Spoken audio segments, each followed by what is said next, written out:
ఉద్వాసన మంత్రం.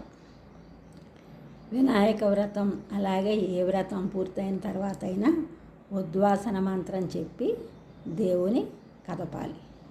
ఆ మంత్రం యజ్ఞేన యజ్ఞమయజంత దేవాః తాని ధర్మాణి ప్రథమాన్యాసన్ తేహ నాకం మహిమానః సచంతే యత్ర పూర్వే సాధ్యా సంతి దేవాః.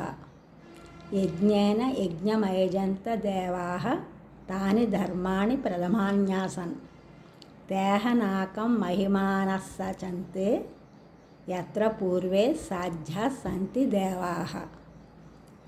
శ్రీ వినాయక దేవం యథాస్థానం ఉద్వాసయామి.